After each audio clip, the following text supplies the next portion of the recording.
I'm planning a trip with your grandparents. What about you? Do you have any plans? I called my son Anthony after receiving an invitation from my in-laws to join them on a vacation. Well, I have.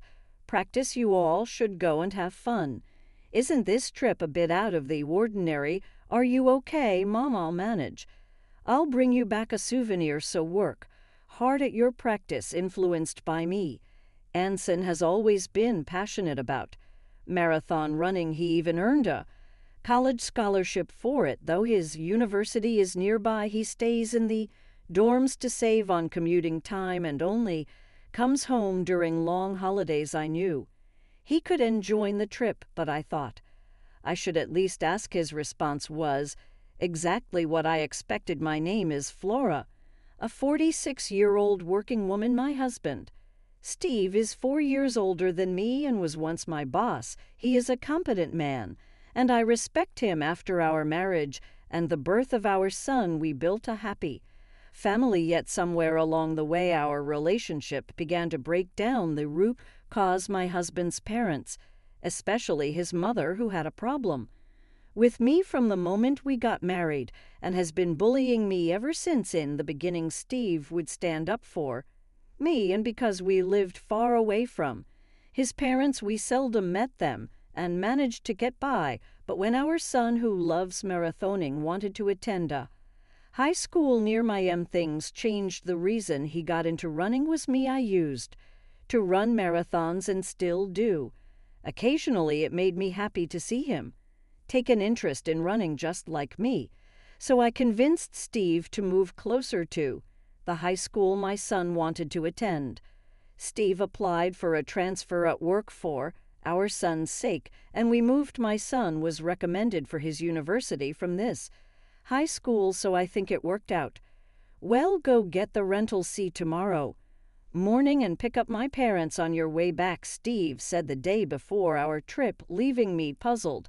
Why am I the one renting the car? What are you going to do? I'm exhausted from work, so I'll sleep until the last minute. Once you pick up my parents, come back and I'll take over from there. It's on the way to our destination anyway. I understood his logic, but if anything, I was even more drained. Despite working similar hours, I handled all the household chores.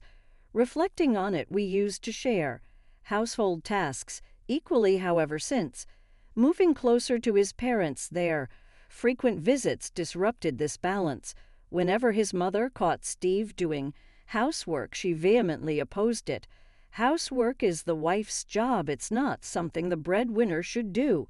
Isn't that right, Flora? His mother's intense gaze overwhelmed me, and I found myself nodding in agreement. This pattern persisted until Steve gradually ceased all household tasks. While some blame fell on Steve, I believed his mother played a significant role. Furthermore, Steve began echoing his mother's views, asserting I am the breadwinner from time to time. By then it felt futile to rectify the situation, and I lacked the motivation to even attempt it. Steve underwent significant changes in the past few years. His work performance appeared to decline, and he often directed his frustrations towards me. However, I found that arguing back only led to more trouble, so I chose to accept the situation. It seemed like the least stressful way to live. The thoughts of divorce crossed my mind at times. The prospect of our son's college recommendation held me back. I fear it might disadvantage him if we became a single-parent family, so I shelved the idea. Instead, I adopted a mindset of caring for a pet rather than a person, which surprisingly alleviated some of my stress. Gradually, I realized that pursuing a divorce wasn't worth the energy, and that's how I've ended up where I am today. The reason I agreed to this trip was simple. It was to a resort I adored. I knew I could have a fantastic time even if I ended up exploring alone. Frankly, I was prepared to do things separately for my in-laws and husband if need be. Perhaps I was invited mainly for driving duties, but both my husband and father-in-law could drive, so I figured it would work out anyway. I played along with the notion that our pampered pooch was being demanding again, got the rental car as instructed by my husband and headed to my in-laws' place. Flora, your late is that the car for today you should have rented a bigger one. Well, it's better than your tiny car at least. The car we typically use is one I bought myself. Given that I commute to work, I naturally assumed I'd be its primary user, having paid for it out of my own pocket. We don't venture out of town often, and I figured a compact car would suffice. Besides, I was smitten with its interior design and color, so I made the purchase, yet my husband would help himself to it without asking, and even chauffeur his parents around in it to make matters worse. My Ms. criticized the car's size and treated me as if I could only afford a modest vehicle. I suggested they use my father-in-law's car for the trip, but he was reluctant to let others drive it and didn't want to take on the entire driving responsibility himself. Consequently, we opted to rent a car.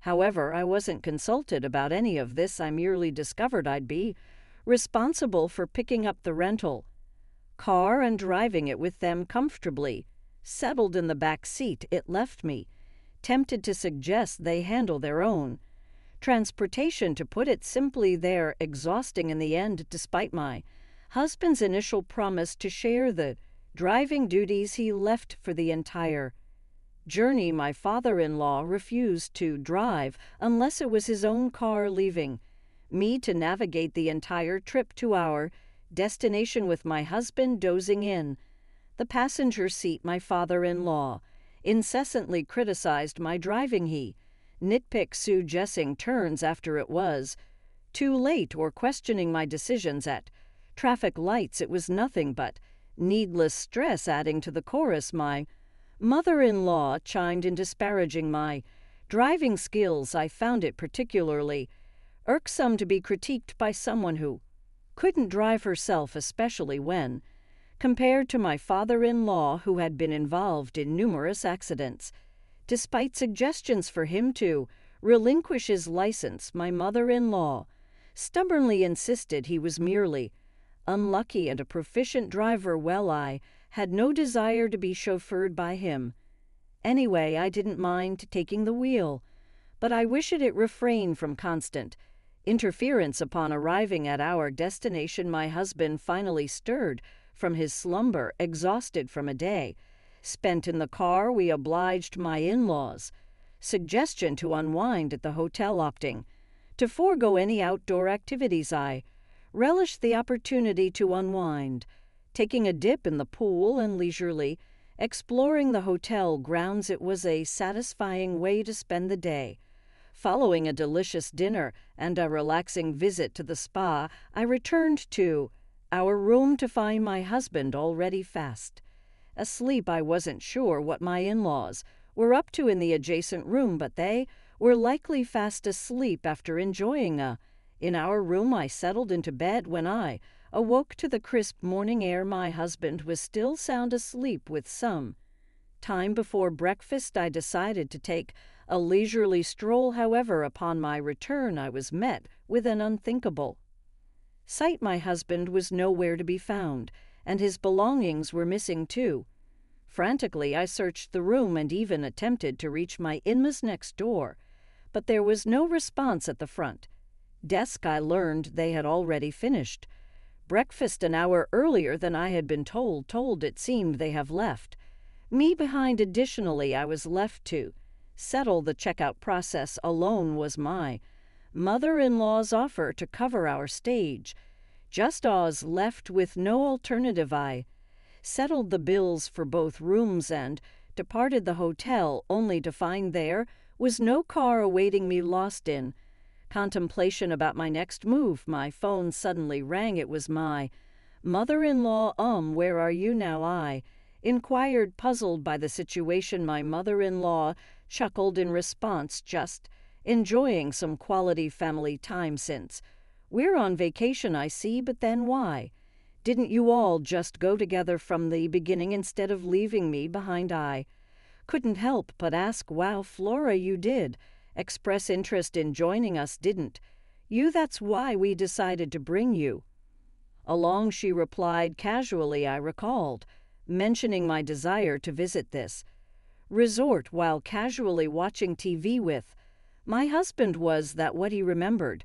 Typically, it would have been endearing if he recalled my casual remarks, but this time it felt like he used it to work me. What's more, I was the one who did most of the driving to get here. Why should I be reminded that I was brought here by my mother-in-law, who neither drove nor contributed financially beyond anger? All I could do was sigh. Fine then, let's go sightseeing as a family and head home afterward. You can do some sightseeing to Flora and then return. We're not sure how you'll get back, but you're quite adept at marathons, aren't you? Just run back. My mother-in-law taunted, her laughter feeling my frustration. If Steve is driving, put me on speakerphone so he can hear me, I demanded, my anger boiling over as soon as I made the request. It seemed my mother-in-law transferred the call and my husband's voice filled the line. Good morning, you were eager to come here, weren't you? Take it easy today, but remember we have laundry from the trick to tackle. Make sure it's washed by tomorrow morning, he chimed, sounding cheerful, but any warmth I once felt for him had dissipated. Do your own laundry, I retorted sharply. Hey, that's not a nice way to speak. As the breadwinner, I'm advising you to relax today. You should be faking me, he replied. Oh, the bread winner, don't worry, this will be the last time we see each other. Well, you've mostly seen me asleep, I countered, my tone lock with finality. What do you mean? He asked, clearly puzzled. We need to head back home today. There's laundry in house cleaning waiting for us, my husband declared. Yeah, that's exactly why I'm not going back, I responded firmly. What do you mean? His voice quivered with uncertainty. I'm filing for divorce. Remember 6 months ago when you told me you met your soulmate, your childhood friend, and you were planning to marry her, the one who moved back to your hometown after her divorce, I reminded him, feeling the surge of emotion. It had been about 6 months since I confronted my husband, sensing something was amiss, and he confessed he had reconnected with his childhood friend and believed she was his true love. He wanted to divorce me and marry her to support her and her child as a single mother. He handed me the pre-filled divorce papers, but I couldn't bring myself to agree to end our marriage. We didn't speak for days afterward until he realized he needed my help with household chores. Eventually, he asked me to forget his previous words, but I couldn't simply disregard them, and I began gathering evidence of his infidelity. I found myself pondering whether Steve had orchestrated this trip to win me over. The conversation we had occurred roughly 3 months ago, shortly after I quit my job. As I vowed my thoughts, I could hear the surprise in my in-laws' voices on the other end of the speakerphone. It seemed this was the first they were hearing about their son's job resignation. I remember when you announced you were leaving your job, I expressed concern about finding a new one and disagree with your reasons, didn't I? I continued, recalling the exchange. You were confident in your abilities and assured me you'd land a new job quickly, yet here we are, and you've only managed to secure a part-time position. I can't help but wonder when you'll find something more stable. As Steve remained silent while driving, I seized the moment to lay out my thoughts. I've been visualizing you as a dog to cope with the stress, but then I realize I might as well get a real one, I declared firmly. So I'll be filing the divorce papers. Enjoy your family vacation. My in-laws called out my name is shock, and my husband attempted to say something, but I disconnected the call without a second thought, opting to make the most of sightseeing before heading home. I explained the situation to my son over the phone. His response was as simple, I told you so. While his reaction was expected, it felt somewhat lighter than I anticipated, given his prior knowledge of the situation. Upon returning from the trip, I chose not to return home. Instead, I kept mine and my son's belongings in a self-storage unit prepare for any eventuality, equipped with only the essentials I made my way to a real estate agency. The sales representative with whom I had developed a professional relationship and had shared drinks on several occasions greeted me warmly as a woman of my generation. She was easy to talk to over her drinks. I had confided in her about my husband and in-laws and asked her to keep an eye out for available properties just in case. That day I signed a contract for my own place. With the security of my new home, I felt a sense of relief and proceeded to submit the divorce papers at the city hall, where the process proceeded without any issue. Finally, I decided to return the numerous calls my ex-husband had made. "Hello," I began, my voice steady. "The divorce papers have been accepted. We are now officially strangers." My husband's panic voice reverberated through the phone. "Are you serious about the divorce? I ended things with her. It's just you. Now you didn't like me looking at other women, right? Well, now I'm only focus on you. Please come back without any worries." But his words only elicited disgust from me. "Ho, what are you talking about? I never aimed to please you in the first place, and you didn't end things with her. Did you? You were dumped because you couldn't find a job and you had no money." Correct. As it turned out, my husband's mistress was acquainted with the sales representative who had helped us find our new place. What a small world. She had listened to my husband's mistress's complaints about him claiming to be his current girlfriend. Apparently, after he quit his job and started working part-time, she saw no reason to stay with him and ended things. But a fling is just a fling. I'll definitely be seeking compensation. That's correct. Even though they've split up now, the fact remains that he cheated and there's evidence.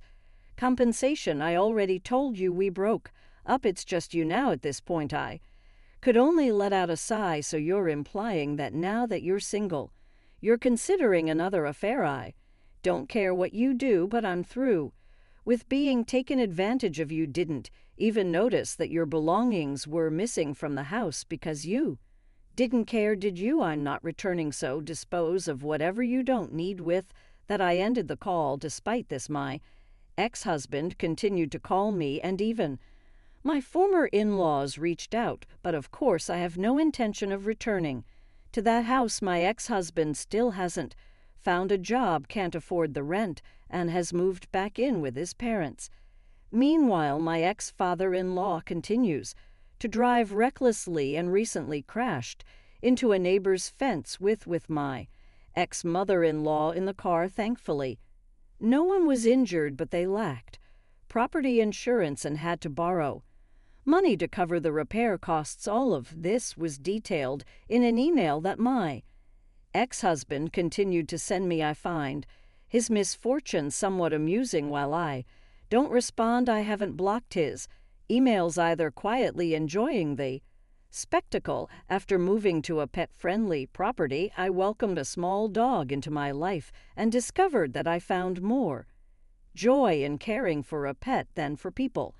My son, concerned about my solitude, has begun visiting on weekends, a shift from his previous pattern of only coming during extended holidays. Each day is now filled with fulfillment. Perhaps this weekend I'll revisit that resort town for the first time in a while.